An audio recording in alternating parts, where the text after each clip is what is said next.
Hi, everyone. I want to talk to you about a phenomenon of kids being silly and acting giggly and crazy. And it's especially, if it's especially pronounced around transitions like bedtime or mealtime or after school.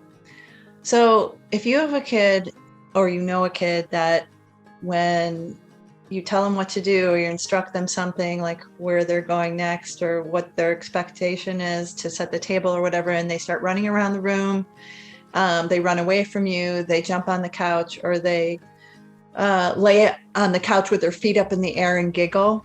And a lot of parents think that that is a purposeful behavior to try to get away with something or to be controlling. And frequently then the parent will remind again, and it leads to more escalation. And then oftentimes it leads to the child having a tantrum or yelling and screaming on your part as the parent. I'd like to suggest another way of looking at that behavior. When I see a kid laughing, running around, and having this big, giggly, silly laugh, I'm not looking at it as silliness. I'm looking at it as dysregulation. I'm looking at it as overstimulation. I'm looking at it from a fatigue level, like on a physiologic level, on a sensory level. Even though they look like they don't want to stop playing or they're teasing and it looks like they're having fun. What I'd rather you do first is you can't just use words to, remind them of the rules, remind them of the consequences, or give them two choices. Because if that worked, I'm assuming you already tried that, and if that worked, great. That means they're able to be regulated just with cognitive reframing.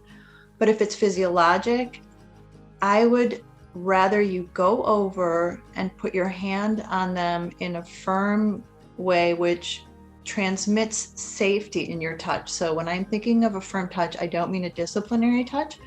I mean a reassuring hand on the back or on the shoulder or on the leg or knee, and to help them, hey, I got something for you over here, and then hold their hand and try to bring them over with your touch and lead them, and speak in a soothing voice and direct them to the next thing that you will do with them, not for them, but with them.